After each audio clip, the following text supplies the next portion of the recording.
Alrighty, guys, welcome to our weekly Amazon for Beginners training, and I really appreciate you guys for being here tonight and joining my training. So for this week's training, I'm going to answer a lot of questions that you guys have. So I have a list of questions from the group, from our school group. I'm going to address those questions before we start, and then if you guys have any more questions, just let me know. And then I guess towards the end, I can do a little bit of product research. Sounds good? Hey, Natalie, nice seeing you. All right, sounds good.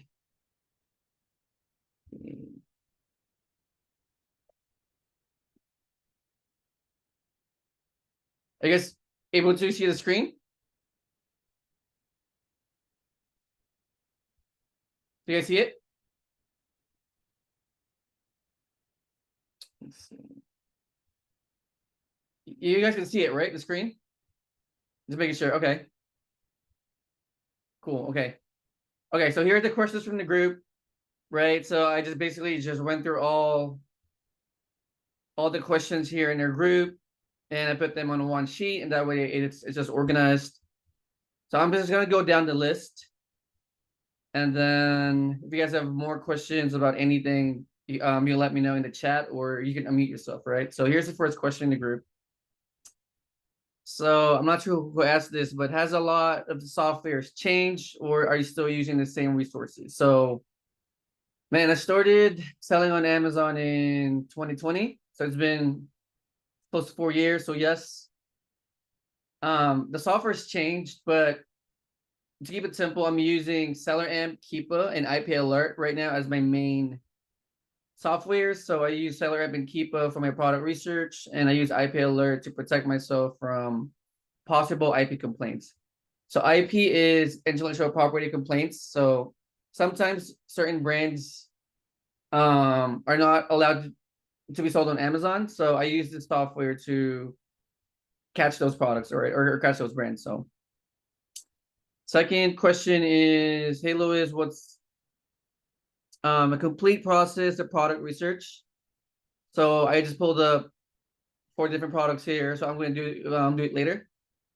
And this person is asking how to find suppliers and how to negotiate the best price. So with this model that I'm doing, my suppliers are retailers. So I'll give you some examples. So retailers meaning vitacost.com. I use Walmart too. Walmart.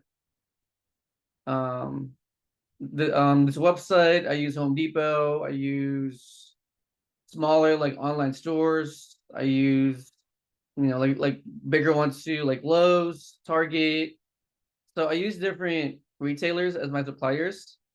So I think this person is really pertaining to wholesale. I don't really do much wholesale, so I don't negotiate the price. So with this model, what I do is I use cashback websites like Rakuten, Top Cashback, Honey, Capital One Shopping, and I also use credit cards who give me rewards. I also use gift cards to give me discounts, right? So I don't really negotiate the price per se, but I use different ways to lower my prices. Make sense? And then next question is, how do you, I think this is JC, right, JC? So how about the replan model on a limited budget? So, man, what I tell people is that just come up with a budget. So a budget is going to be up to you, right? It can be, 1,000 a month, 3,000 a month, 2,000 a month, 5,000 a month, 10,000 a month. Like that's really up to the person. So I say I would just stick to a budget, right? So let's say your budget is 2,000 a month, right, for inventory. So I would just stick to the budget, stick to that number. And as long as you're buying products, there's always going to be a replens, right? So replen means hot selling products. So as you buy products, you guys are going to come up with a list of hot selling products. And once you find a list of hot selling products, all you guys have to do is keep buying it. And that's why it's called replen, because replen means replenishables. The thing is, you're not going to find those products unless you keep buying, right? Does that make sense? The way to find these hot selling products is to do test buys. So again, if you have a budget of 2,000, right, I would spend a lot of that money and do test buys, and then at some point, you're gonna be able to buy $2,000 worth of products that are hot sellers. Does that make sense, JC? It's kind of Yeah, advanced. makes sense. Yeah. So I would build your list of hot selling products, and and the only way to find those hot sellers is just to keep testing it, right? Testing products. So next question is, you guys sell branded items for FBA? So yes, we sell branded products on Amazon. So for example, this one's a popular product, right? Burt's and Bees or Burt's Bees. So this one's a popular product. We sell this one. I mean, this one I haven't heard, but this one is also a big brand. Mrs. Myers is a big brand. So yes, we sell this brand. I mean, this company's a big one too, right? Review. This one, what is this? Out of stock. But RX Nuts, I'm not sure if this is popular or not, but yeah. So yes, to answer the question, yes, we do sell branded items on Amazon FBA.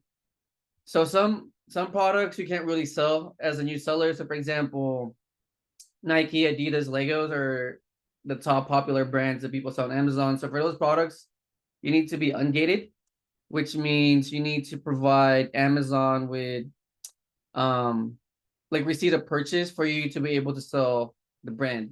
Or to keep it more simple, you need to apply to sell the brand with Amazon. And once they give you the permission, you can sell those brands. But for the most part, as new sellers, you can sell a lot of big name brands. So there's another question in the group. So I think this is for, I forgot his name, but he was really asking for numbers, right? So I tell people, typically people make about 20-30% ROI after all the fees. So fees meaning Amazon fees, prep fees, if you have VA, software cost. So I added here. So Amazon sellers usually make around, let's just be conservative, right? 20% to 30% ROI after fees. And I know this because I work with a lot of Amazon sellers, and I always see this number. So it's usually between 20% to like 30%. I mean, this one's kind of higher. So I mean, what does that mean, right? As far as like mathematics or math. So for this example, this seller sold $6,982 worth of inventory, right? And this person made $2,500 from this amount, which gives you a 36% ROI, right? So I mean, these numbers matter too, but to keep it simple, I usually look at my cost, because these numbers I can really control, right? Like I can't really control my sales, I can't really control my margins, but I can control my cost.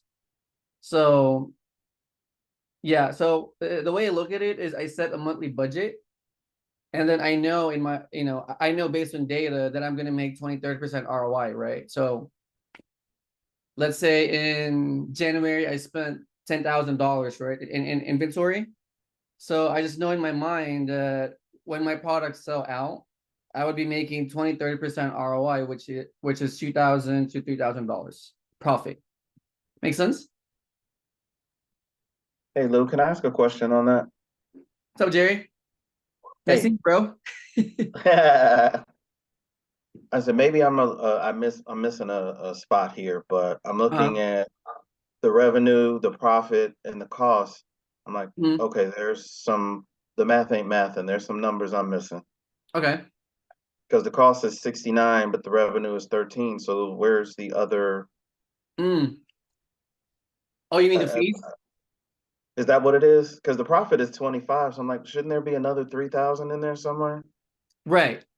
So the missing number goes to the fees. Okay, All right. That's Yeah, what I was thinking, but I was like, I wasn't sure. Okay. yeah, yeah. It's a good question. Yeah, this thing is pretty confusing, right? Like all these numbers are always like tossed around the internet, right? Oh, a profit margins, ROI, revenue, profit, but no one really talks about it. So I Yeah, because usually you and like I to, had talked about that before, the Amazon fees, and I feel like a lot of that is missing in the online information. Some right. people have it, but it's like, yeah, there's some fees in there that Amazon throws in that you got to count into. Yeah, people like to flex the sales, right? Right, But no one really talks about like, well, how much you're really making then. Like it's very misleading. So I usually like to talk about how much did you spend and how much did you make? Because all these numbers don't really matter, right? It's just good for flexing, honestly.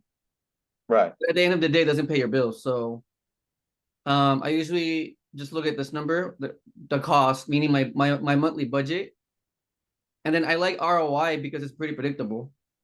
So ROI is usually between 20 and 30%. It doesn't really change much, right? So if you spent $20,000, right? Let's say JC spent $20,000 in February, right? If you make 25% ROI, it means you made $5,000 in profit. So right, it's very predictable versus saying, oh, I sold, like $37,000 in sales. Okay, well, how much did you make? right. So yeah, Okay, thanks. and that's why I like to preach like having a monthly budget because it's very predictable. And it's very scalable too, right? So makes sense. Yes, sir. All right, next one. So those are the fees and ROI. Okay. So explain the leaderboards. Okay. So leaderboards. So people are asking me about the leaderboards too, right? So leaderboards, I mean, it's just a school feature where when you hit a certain level, right, in the group, you get like rewards. So school has this feature to like just they like to gamify, or make this fun, right? So for example, JC hits level 5, right? He gets access to this list. And let's say Jerry hits level 6, right? On our group. He gets a free call with me. So is this really incentive for you guys to engage? So engage meaning leave a comment, like those things and just engage with people, talk to people inside the group. And I think this is a good feature because it keeps people entertained, right? Because learning can be boring. So if there's like a game within learning, it makes it fun. So yeah, so I gave you guys like little, I guess, rewards here, and all you guys have to really do is just to like like the post, you know, like stuff in the group, comment, ask questions, and just engage. That's really it. Let's see. And then number 7 is product research examples, which I'm gonna go through in a few minutes. So let's see. So Tony's asking, is the leaderboard automated or do you personally approve new levels? No, this is automatic. Yeah, I don't know how the algorithm works, but as you engage, you just level up like a video game, right? And then you keep moving up this list, and then once you hit a certain level, you get rewarded with a certain I guess like I don't know rewards, I guess. So yeah. So Jerry said as you engage, you have a certain number of points, you get to the next level. Yes. So any other questions?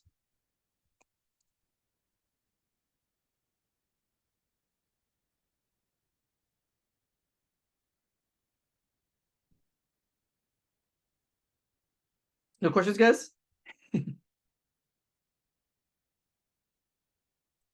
No? Let's see. If there's no questions, I can show some examples of product research. Sounds good? All right. So I'll do some product research examples, and if you guys have any questions, just type in the chat or unmute yourself. So All right. So this is a common question too with Amazon. So how do you pick the right product, right? Well, the answer is we look at data. So hold on, Liz has a question. So the retailers you buy in bulk and ship to Amazon for FBA. No, so here's my process, right? I usually look for products. I look at data, and just for example, I like this product right here, right? This body wash from Vitacost.com. So now what I do is I do a test buy. So I usually buy around 5 to 10 pieces per product, right? So I buy 10 of these. So first I run my numbers, I go through Seller App and Keepa, I run my numbers, and if I like it, I buy 5 to 10 pieces. I ship it to a third-party prep center. They pack and prep their products, and they ship it to Amazon, right? Like that's an automated way of doing it. The other way of doing it is you buy the product, you ship it to yourself or it's your house, you pack and prep it yourself, and you ship it to Amazon. And some people go to the stores too. So some people go to Walmart in person. Let's say this one, right? This product was sold out. But let's say this product, where is it? Sorry, this one. So let's say this product, they go to Walmart or Target or Home Depot or yeah, so they usually go to Walmart in person, they buy like 10 pieces of this product, they pack and prep it and ship it to Amazon. So Liz has another question. So Liz is asking, what is the average prep and pack cost per item? Man, so let me see. I want to say like $1 to like $1.50 per piece. So the reason why I'm using a prep center is because it saves me a lot of time. The problem with packing yourself is that it takes a lot of time, right? So if it took you, let's say 2 hours to pack your inventory, now now you need to add the cost of your time to that product or to that prep. And plus, I don't think it's really scalable too because a lot of people are busy. So I used to pack and prep myself in the past, and I realized, man, there's no way to pack and prep for most people, and me too because I have kids. You know, I'm running a business. It's not scalable. You need a storage too, right? Because at $5,000 in inventory, our living room became a warehouse. That's only at $5,000, right? So I'm not sure that I'm not saying it doesn't work. It works, but I think it's more scalable if you have a prep center. So and Tony's asking, can you give examples of third-party companies that bag and ship the products for you? Okay. I forgot the website. I'll post it in the group. I forgot the website, but there's a website and there's a list of different prep centers. And you guys can pick one of the ones that you like. So okay, so product research. So what I usually do is I look for products, right? So products, man, there's many way. There's many way to find products. You can do your own product research. You can get into leads lists. You can get into VAs. So there's many ways to look for products. But once you find products, it looks like this, right? So I usually compare them side by side. And then I usually look if they match. So I usually look at the photos, the title, description. It's just like grocery shopping. So you look at different variables of the product and see if they match. And then from here, I usually get the cost. And then I plug in the sales. So this one is 20% off 40. So this one's giving you 20% off, right? Right here. So now I'm going to plug this cost on Seller Amp. So 13. And then I'm going to plug in the discount, which is 20%. 20% right here. And then I usually look at the ROI in sales per month. So for this one needs an extra step because it's a variation. Variation meaning Same product with different flavors and different variations, right? So for example, this one I think has 4 variations. So chocolate and peppermint and in different sizes. So the way to calculate the exact sales per month is to go to variations here and check.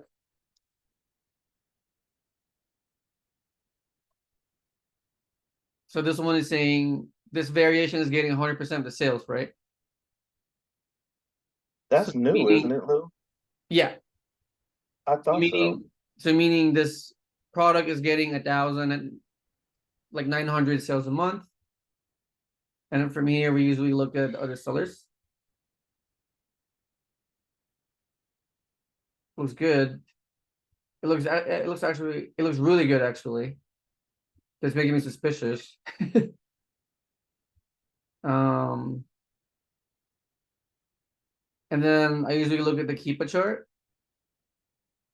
Um, I look at different variables here too. So I usually look at the buy box price, right? The buy box price is the pink line here. And then I usually look at the other sellers. Yeah, I'm not gonna go too deep because I don't want to confuse you guys. So I'll just stick with the main data points, which is usually sales per month, right? ROI.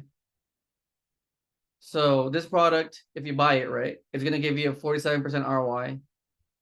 This product is selling 1,900 times a month, and the sales are shared by these other sellers. And then from here, you decide if you like their product or not based on the data. And let's say Liz likes the product, right? Now Liz would go back to the website. There's a price website. Um, she would buy 10 and she would send it to Amazon and do a test buy. If it does good on Amazon, Liz would buy more of it later on. If it doesn't, which I think it would do good based on the data.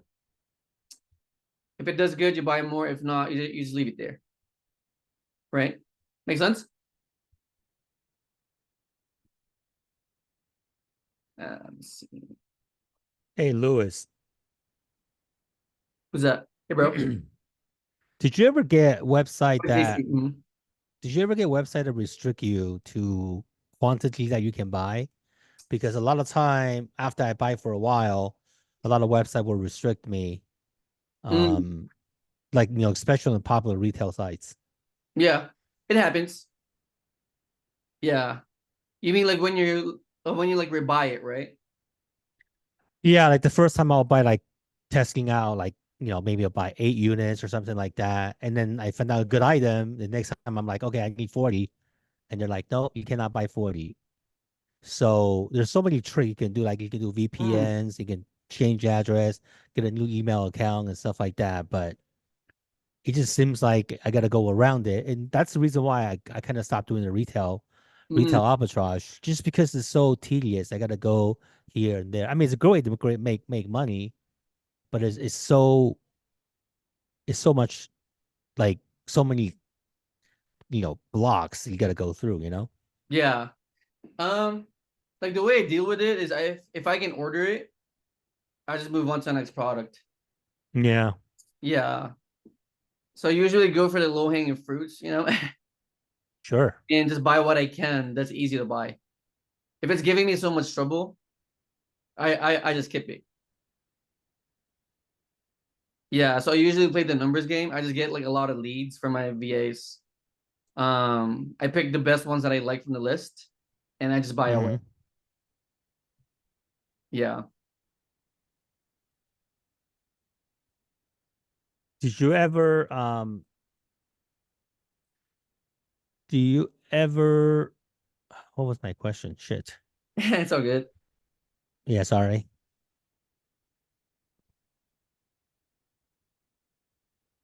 You, you forgot it or Oh, did you ever consider doing FBM as well? Like, do you ever keep some FPM? product and try to figure out like sometimes I'll try to figure out how to send out FBM. And Mm, do you ever like order from somebody else and see what their package looks like, FBM, mm. and then you duplicate that? No, I just have no time to do FBM. Okay. Yeah, I just like there's different ways to do it, right? I just prefer for my business to be automated.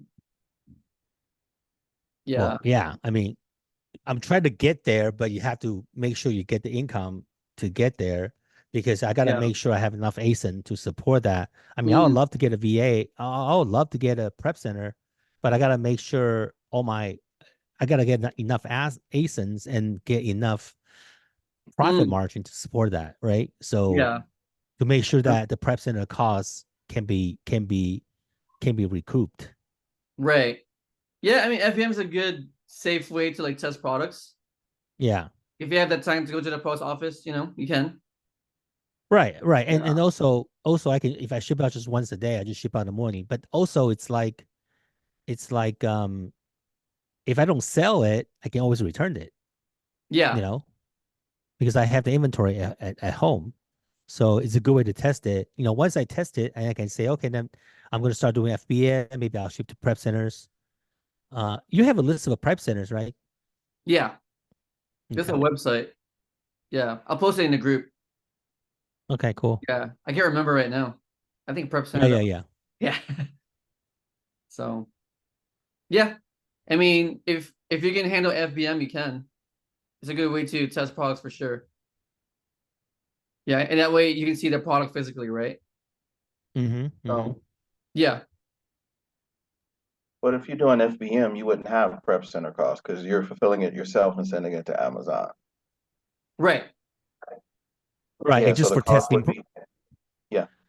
It's more for testing products. So I have a few items that I know, and sometimes I sell quite a bit, and it helps that especially when you have competition, because sometimes the buy box rotates whatever your closer, and people will pay for it. So it just all depends. So FBA doesn't really hurt anything because I still have FBA in the inventory. I just have few items at home that if somebody order FBM, I can say I can ship it out. So Yeah. Hmm. Yeah. I mean, I think they all work. FBM, FBA, Prep Center, packing yourself. I mean, I know people who own warehouses, right? So they all work. But I would pick one strategy that works for you too. So yeah, that's what yeah, I usually tell people. Like I don't see like a mom of three, like they're doing FBM just because it takes a lot of time. So I would do a strategy that works depending on your situation. So like for me, I just hate packing and prepping to be honest. I don't think it's scalable, so I don't want to do it. And I think most people are busy too anyway. So and that's why I think having a prep center, really helps a lot. So makes sense. yeah. I think the beginning is the hardest because you're constantly trying to testing products. So you try to send a box and you try to play Tetris. You try to fit everything in one box, and Yeah. you try to keep a track of it. And then my experience that once you find a good product, sometimes you can't replay anymore. So you only get, that one time, So I mean that's just my experience. Sometimes I couldn't find it, or you couldn't get on sale anymore or something like that. Then your profit is gone. So that's my experience. Right. Yeah, it changes. So Yeah. not all replays you can buy again. Like some are gonna be different, right? Like some are gonna be out of stock, some are gonna be um price would change, right? So I would just buy stuff that I can buy. Yeah, that's Right. what I usually do. So let's see. Then John is asking, when you ship it to the prep center, what is the refund policy for test products and when you buy in bulk? Refund policy. Um, well, you can't really. What do you mean, like by refund policy? So once we buy it, so we buy it, right? We buy it, we ship it to the prep center, they pack and prep it, they ship it to Amazon. At that point, there's no more turning back. At that point, you just leave your products at Amazon and you see The how, reviews. yeah, and see how good it does. But I'm not really worried because once you know product research, right? If you know how to read data, you can almost predict what's going to happen. And that's why like reading the data is very important, because if you really know how to read this stuff, it's almost like you can predict what's going to happen. Yeah. And the refund policy is going to be more on the supplier that you get the product from. Right. So like on this side with Vitacost, that's who you're going to be wanting to concentrate on, what their refund policy is if the product doesn't move. Right. Yeah. So like refund Right. policy, it depends per company. It's usually like 30 days or less. Right. So as soon as you buy it and you send it to Amazon, that's it. And that's why JC's saying if you can do FBM, it gives you like enough time to like test it. Yeah, that's kind of advanced, so right, JC? Not really. I mean, I just the way for me to save money, right? So because I have experience, I send a bunch of stuff in, it doesn't sell because I didn't do my product research right. Then I have to like ship it back to me.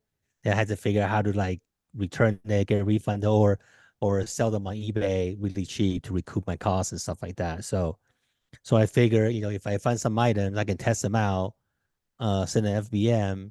I mean, you're competing with FBA, you're competing with next day shipping. So you got to make sure my FBA and shipping is 0 day prep. So I can send out right away. So I always send out the next day, 0 day prep.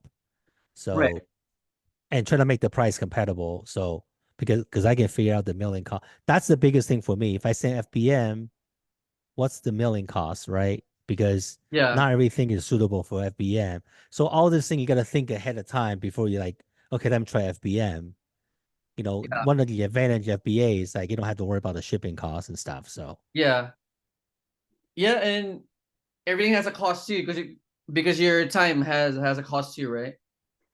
So if it took you an hour to prep, how much do you pay yourself? If you pay yourself exactly. like $50 per hour, I mean you just spend $50 plus the prep cost, right? To prep like Yeah. units. So Yeah. I don't do FBM with stuff like that. I do FBM with like just one bag, one sticker, boom, it's gone. It's like, you know, just easy stuff. So yeah, you're right. I mean, a lot of people don't they think they can save a few dollars, but it takes so much more time to prep it and ship it out. So yeah. you wanna pick your battles. Hey, can you answer John's second question? How can you bring traffic toward your store so they can Mm. buy if you have no reviews? So with this model, we don't do any traffic. Amazon gives us the traffic. So we usually look at this data right here. Sales per month. Right here. And that's why I like this model, because I don't do any ads. I hate ads. Like I prefer to sell products that are selling on Amazon already, and I can read the data and there's traffic already. Like this data means traffic, right? It means 1,982 people bought this product last month based on data. So yeah, I don't do any ads. That's why I like it. It's really simple to me, because I used to do Shopify. I used to do other marketplaces, and I have to do Facebook ads, and there's a cost to that too, right? Speaking of cost, so yeah, no ads. Let's see, any more questions? Daniela asked, as a brand new seller, what category would you start in? Oh, I don't see it. Let's see, where is that? Yeah, it's kind of a little bit further up. Oh, sorry, Daniela. So as a brand new seller, what category would you start in? Man, so I tell new sellers to sell whatever you can sell as a new seller. Like I don't really stick to any categories like groceries or shoes or clothes. Like I'm not a I'm not the type of seller. I like it simple, so I sell so if you're a new seller, I would say, hey, just sell whatever you can sell. Right? I don't care about the categories. I don't care about anything. I only care about the data, right? So I look at the data, and if I can sell it, I would sell it. Yeah. And even now, as an after selling for 4 years, I still have the same strategy. I just like it easy and simple. Because to me, easy and simple is scalable. So I just sell whatever I can. And if one supplier is giving me issues, I just skip, I skip the product. So let's see. Are there any more questions that I missed? All right. Hey, Lou, I gotta step out, Hi, Jerry. but I appreciate you, sir. Yeah, thanks for coming, bro. Appreciate you. Have a good night, everybody. Let's see. So John is asking how much is a good amount to start. Man, I tell people start with a few $100s and work your way up. And the reason is I don't want to give you a number to say, oh, start with 5,000, right? And then you just buy like $5,000 worth of products and you don't do good. So I tell people start with whatever you have and just keep building your store. So I usually say start with a few $100s and keep working your way up. Yeah. All right. So back to product research. So yeah, I usually look at the supplier website and the Amazon website right there. And then I plug in the cost, right? So this one is $7.29. I look for any sales. Oh, any sales. Let's see any sales. So $7.29.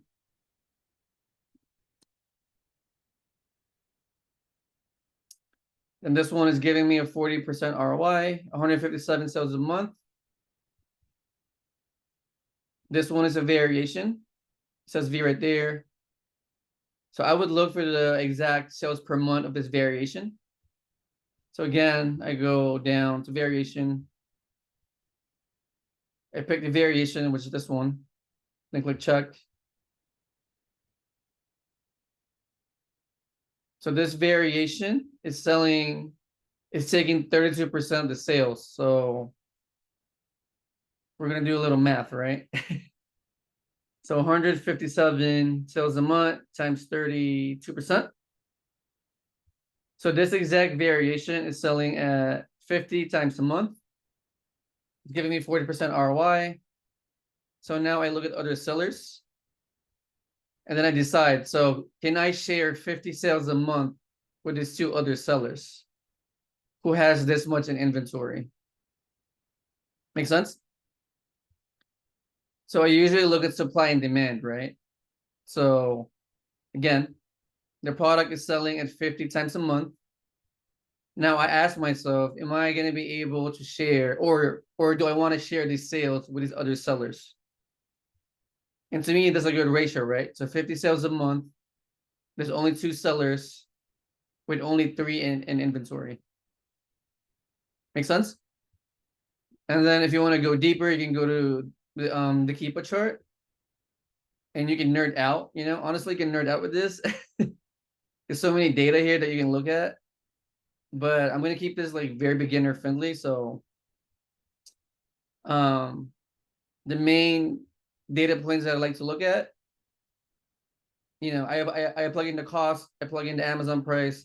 I usually look at the ROI, the sales per month, and then I look at the competition, and then I decide if I want to, if I think I can share the sales with other sellers. And then later on, if you guys want to go like Keepa, we can. So see. So Natalie is asking how a few $100s on one product. So no. So a few $100s on different products. And I like to do that because I want to spread my risk. I don't want to put so much money on one product. So if I have $5,000, I would spend that on many products, right? And then Abu Bakar is asking, what's the difference between a retail website and a distributor? So retail websites are websites like Walmart, Target, Home Depot, Lowe's, right? Vitacost, Best Buy. So, and there's also a lot of online smaller retailers. So the difference between a retail website and a distributor is with distributors, you need to buy in bulk. Meaning, let's say this one, right? Let's say you found a Burt's Bees distributor. They usually have an MOQ, which is a minimum order. So now you can't just order 10, you need to order, let's say like 100 pieces. So with distributors, you got to buy in bulk. With retailers, you can buy in small quantities. And that's why I like working with retailers, because you can it's because you can do a test buy, right? You're not risking so much money on one product. You can do a test buy, see if it does good. If it does good, you buy more of it. Let's see. So this one is an advanced question from Abu Bakar again. Do we go with a listing that has a suppressed buy box? Yes. Yeah, that one's not for beginners, but let me see if there's an example. Okay, this one. So this one is a product with no buy box. So it means it's suppressed. So yes, but to answer your question, yes. If there's no buy box, I still buy it based on the data, right? Because even if it's suppressed, it's still selling at 4 to 4 times a month. So as long as the data is good, yes, I would still buy it.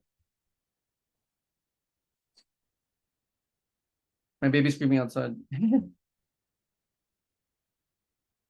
Questions? Any more questions? Yeah, I'll just keep going with product research. So next product, Mrs. Meyer's body wash. So again, you check if they match, right? You look at the photos, title, description, flavor. Looks the same. And then you plug in the cost. So this one's $8.79. And then look for discount codes if there's any. This one doesn't. Yeah, this one doesn't. So $8.79, right? So plug in the cost, $8.79. Plug in your sales price, Amazon selling price. And then from here, you run your numbers. So for this product, you're getting a 49% ROI. It's selling at 100 times a month. And again, it's a variation, right? So now we got to go deeper. So you go to variations. You click the variation. You click on check. And then for this one, so this variation is selling at 64%, meaning we need to calculate 64% of this number, which is about 64 sales a month, right? So now we have the exact sales per month of this variation.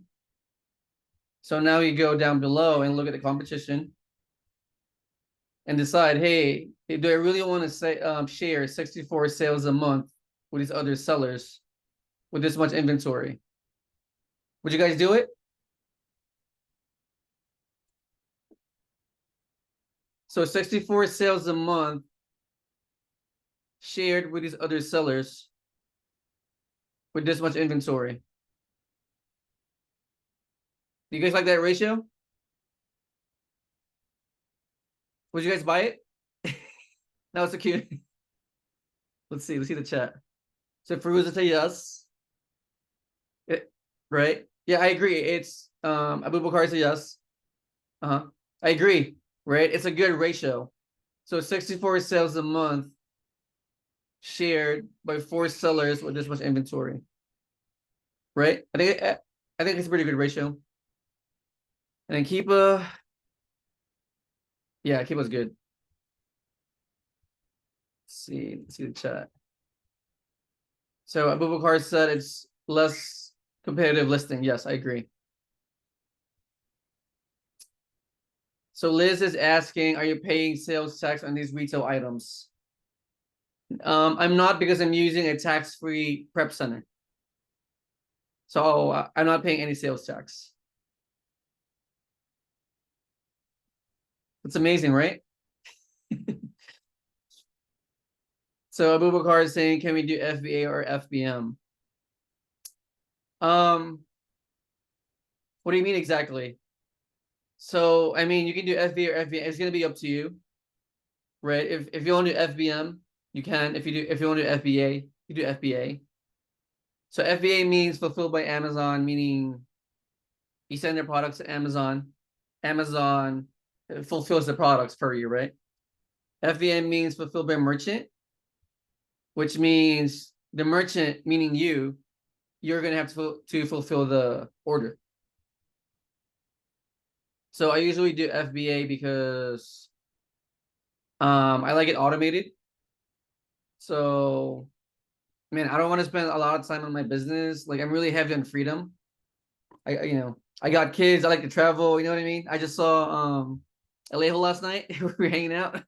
So, or I'm sorry, 2 nights ago, I saw Jerry too. So to me, I like to live. I'm not saying I'm lazy, but man, if I can build a business and have a lot of time and make money, I mean, that's what I want, right? So, yeah. So Liz is asking, do you need a tax exempt certificate per state since Amazon can sell anywhere? No, we don't. Yeah, if you find a tax-free prep center, you don't need any of these.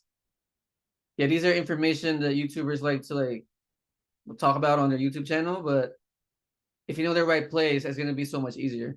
It sounds so simple, right?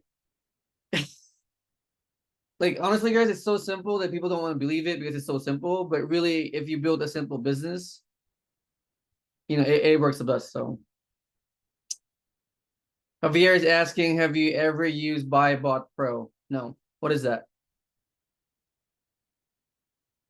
I don't know what that is, but yeah. Okay, let's keep going with the products. Man, this one is sold out though. So this one is sold out on Walmart, right? So obviously we can't look at the data for this one. So this one we skip. Here, let me close these tabs by the way. Oh man, what happened to the... I lost the source. Yeah, I think that's it. Questions? So Danielle is asking, does Vita 360 cost to use? Oh, BuyBot Pro is like they say it's better than selling. Oh, well, I don't use it, but if you like it, use it. The thing about this product research software is there's a lot of them, right? There's Helium 10, there's Jungle Scout. I used to use RevSeller. Yeah, there's a lot of softwares out there, but I'm just gonna talk about the softwares that I personally use, right? Because I like them. So, but yeah, if you want to use BuyBot Pro, you can. So does Vita 360 cost to use? No, it's free. It's a free website. It's just a retailer. So you just buy it from this website, ship it to yourself, you ship it to your prep center, and that's it. Other questions? Oh, a membership. Oh, okay.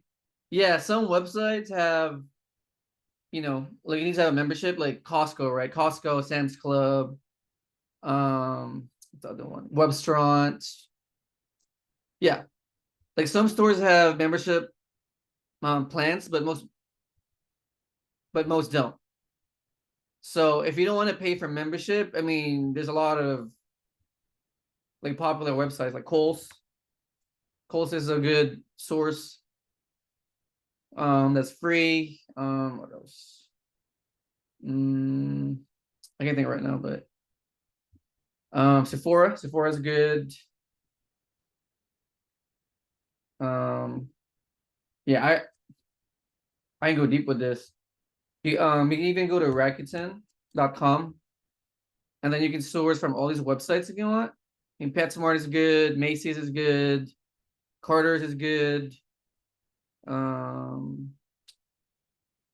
see. I mean, Lego's a popular one. Dyson, I've sold some Dysons in the past. Adidas is a popular one. CVS is good. Lowe's, I mean, Instacart's good too, if you know how to use it. Yeah, there's a lot of websites. Zoro was good too. Yeah. So many sources. Having all that time free on your hands, your VA do the product research, and then you decide how much you want in your store. Yes, so yeah, my business is pretty automated. So I have a team of VAs looking for products. I usually pick products on their list, and then I send it to my other VA who does the ordering. She orders my products, and then she does my bookkeeping. So it doesn't have to start like that. I started from the bottom up. I started with packing and prepping my own products in the beginning, and then I tried to scale, and then I realized, oh, it's not scalable. And then I had to look for a prep center, and then I had to learn how to look for VAs. I built my VA team, and then now it's pretty automated. So Natalie's asking, will this be on replay? Yes, I'm going to post a replay in the group.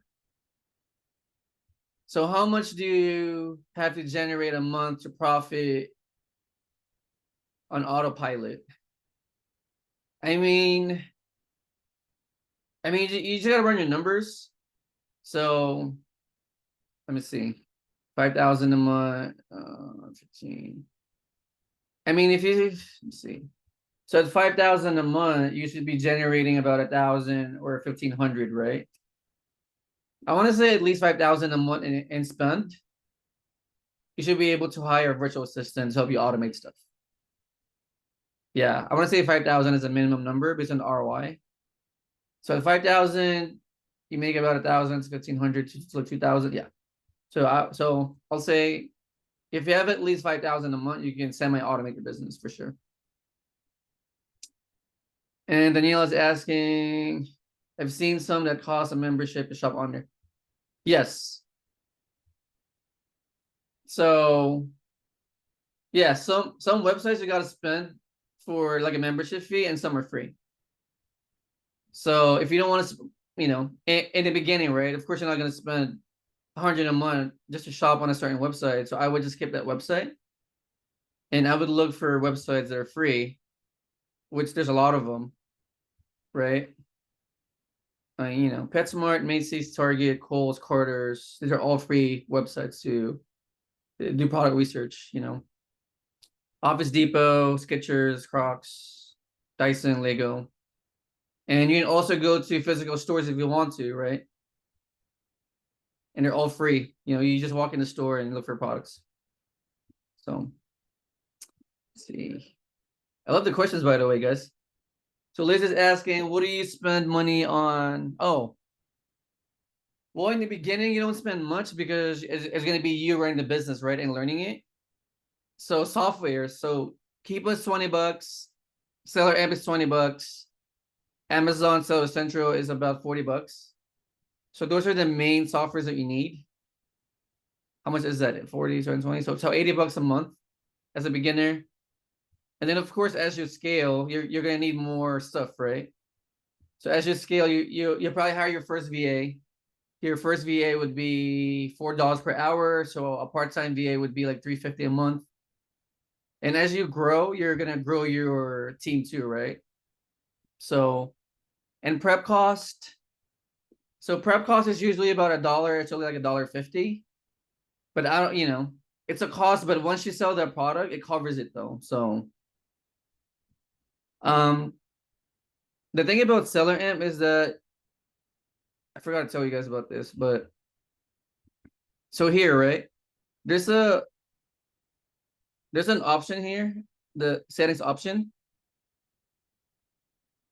And I usually plug in my cost for my prep, right? Her here, I put $2.65 for my prep cost.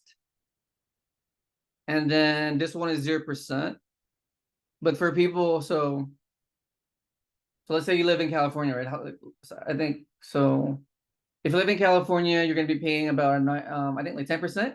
9%. How much is sales tax right now, bro? In California, I think 9%. So you here in Seller Amp, you can plug in your cost, right? And that way, when you do your product research, you're getting a good ROI after all the cost. Make sense? So for this example,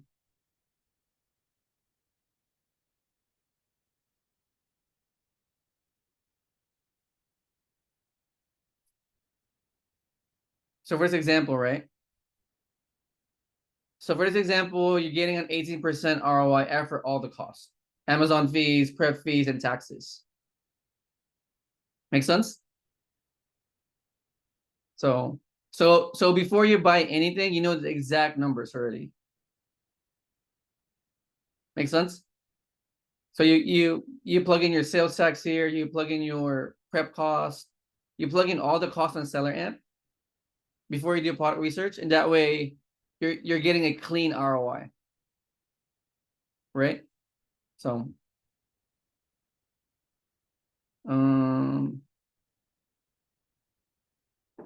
any more questions, you guys?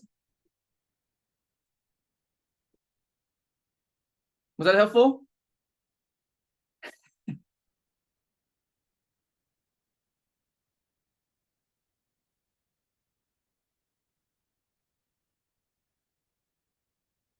So Danielle is asking, I would like to figure out some of the verbiage on Seller Amp next time. Okay, we can go through it on our next call. Liz said very, yeah. I mean, I just showed you guys the basics because I don't want to confuse you guys, right? Because data, I mean, we can go through like data like all day if you want, but if you don't understand the basics, like it's not gonna make sense. So for these calls, I kind of want to keep it just basic, because even with the basic data, you guys can still make money, right? I feel like if I go too deep, I'm gonna confuse you guys because really there's so much data here. If you're a nerd, you probably like this stuff. But if you just want to make money, honestly, as long as you get the basics, you're good. Because data is very confusing if you go way too deep, right? I mean, look at all these numbers here. You guys so many numbers, right? So to keep it simple, I like to look at the sales per month, ROI, competition, and just a basic keep a chart, and that's it. So, but yeah, for our next Zoom, I can show more information about other data sets like all of these and yeah, all that. So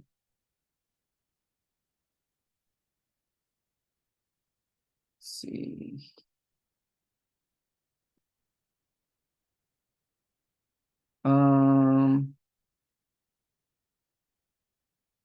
So Natalie said, good information, need to learn more. Alejo said, got here a little late, but yes, very helpful so far. I'll watch a replay.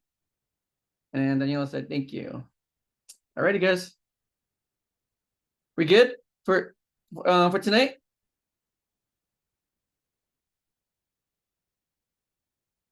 Good for now? Yeah, I'm good. Thanks. Alrighty, guys. I'll see you guys next week, okay? All right. If you guys have any questions, type it in the chat.